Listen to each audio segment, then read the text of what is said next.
Today, we mourn the passing of one of the most iconic and innovative figures in music history, the legendary Sly Stone. A groundbreaking musician, visionary songwriter, and pioneering record producer, Sly changed the face of music forever with his infectious grooves, deep social commentary, and electrifying stage presence. In this video, we will take a deep dive into the extraordinary life and legacy of Sly Stone, from his humble beginnings to the heights of stardom, his personal struggles, and the lasting influence he leaves behind. Before we begin, make sure to like, comment, share, and subscribe to our channel for more heartfelt tributes and in-depth biographies of legendary artists who shaped our world. Sylvester Stewart, known professionally as Sly Stone, was born on March 15, 1943, in Denton, Texas, to Casey and Alpha Stewart, a deeply religious couple who instilled in their children the importance of faith, discipline, and music. The Stewart family eventually relocated to Vallejo, California, where Sly grew up in a musical household alongside his siblings, Freddie, Rose, Vieta, and Loretta, all of whom would later play a role in his musical journey. Sly's early immersion in gospel music came through his family's participation in the Church of God in Christ, where he developed a foundation in spiritual and vocal music. As a child prodigy, he played piano, guitar, drums, and bass. By the age of 11, Sly had already recorded a gospel single, "On the Battlefield for My Lord," with his siblings under the name the Stewart Four. Education and early musical explorations. Stone attended Vallejo High School, where he was already gaining attention for his musical prowess and eccentric style. He then pursued formal music studies at Vallejo Junior College, focusing on music theory and composition. During this time, he played in several local bands and absorbed the emerging sounds of rock and roll, R&B, jazz, and soul. His early professional career began in the early 1960s as a disc jockey at San Francisco's KSL radio station, where he became known for his charisma and eclectic music sets. As a DJ, Sly broke racial and genre boundaries by playing white rock acts alongside traditional R&B artists.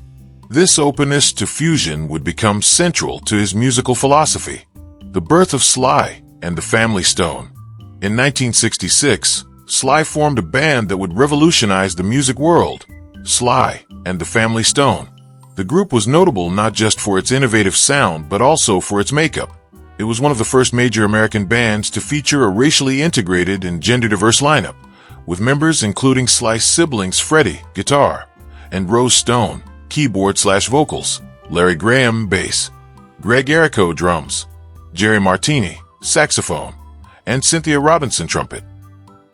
Their debut album, A Whole New Thing, 1967, received modest attention, but it was their second release, Dance to the Music, 1968, that propelled them into stardom. The title track became a major hit and introduced their signature blend of funk, soul, rock, and psychedelia.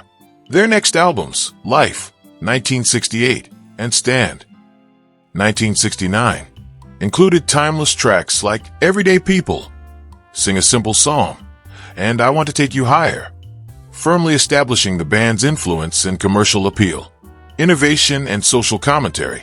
Sly and the Family Stone broke new ground musically and socially. Their songs often dealt with themes of unity, peace, social justice, and empowerment, mirroring the zeitgeist of the late 1960s and early 1970s. With his charismatic leadership, wild stage costumes, and fearless musical experimentation, Sly Stone became a countercultural icon and funk innovator. In 1969, the band's performance at Woodstock became legendary. Taking the stage at around 3 a.m., they energized the crowd with a powerful set that included I Want to Take You Higher, turning the performance into one of the festival's most memorable moments. There's a riot going on in decline. As the 1970s began, the optimism of the 60s gave way to political disillusionment and social unrest. This shift was mirrored in the band's music. Their 1971 masterpiece, There's a Riot Going On, was a stark, introspective, and hauntingly beautiful album that reflected Sly's growing disenchantment with the world. Songs like Family Affair and Thank You for Talking to Me Africa showcased a darker, more complex sound. using drum machines, layered overdubs, and gritty textures. However, this period also marked the beginning of Sly Stone's personal and professional decline. Increasingly erratic behavior, fueled by substance abuse, particularly cocaine and PCP, started affecting his reliability and performances. Band members grew frustrated with his lateness, paranoia, and unreliability. Original members Larry Graham and Greg Errico eventually left due to internal conflicts and Sly's erratic leadership. Later career and disappearance from a spotlight. Throughout the 1970s, Sly released several more albums, including Fresh, 1973, and Small Talk, 1974, which received critical acclaim but couldn't match the impact of earlier work. By the late 70s, Sly disbanded the family Stone and pursued a solo career with limited success. His 1975 solo album, High on You, though featuring some brilliant moments, did not revive his commercial standing. Sly continued to struggle with addiction, and his public appearances grew increasingly rare. Despite occasional collaborations, such as with George Clinton's Parliament Funkadelic, and a few performances in the 1980s and 1990s, he remained largely reclusive. Personal life, wife, and children. Sly Stone's personal life was as flamboyant and complex as his music. He married Kathy Silva in 1974 in a highly publicized ceremony at Madison Square Garden during a concert. The marriage was short-lived, lasting only a couple of years, and they had one son, Sylvester Jr. He later had additional children from other relationships, though he remained intensely private about his family life in later years. Struggles, illness, and later years. The 1970s also brought with them a deepening struggle with drug addiction, primarily cocaine and PCP, which led to erratic behavior, missed concerts, and internal conflict within the band. By the late 1970s, Sly's commercial success had waned, and he became reclusive.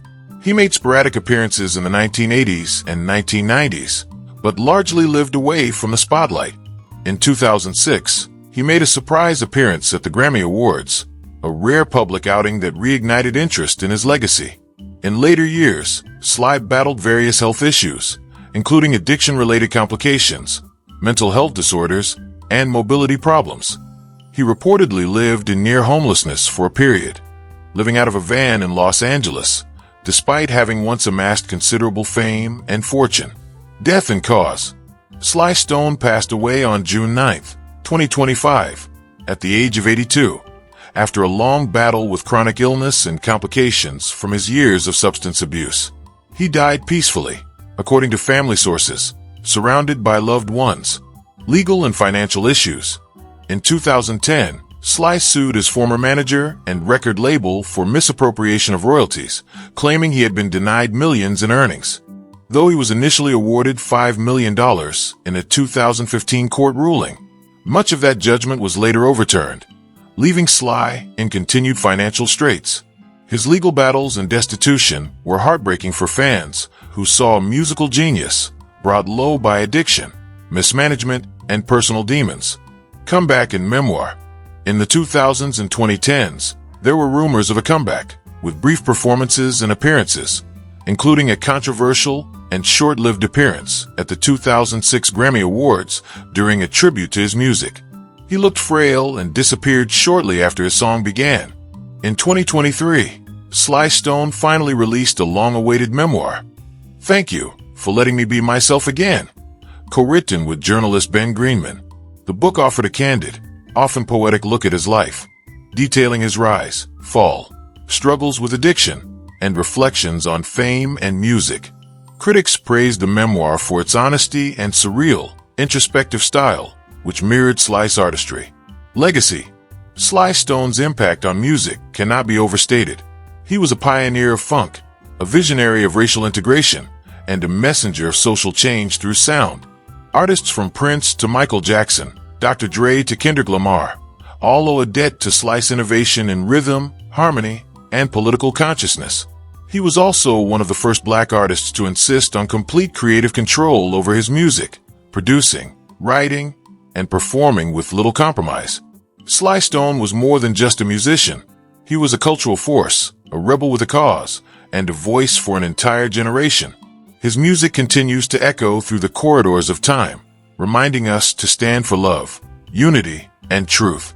Thank you for watching this heartfelt tribute to the one and only Sly Stone. Please don't forget to like, comment, share, and subscribe for more legendary life stories. Rest in funk, Sly.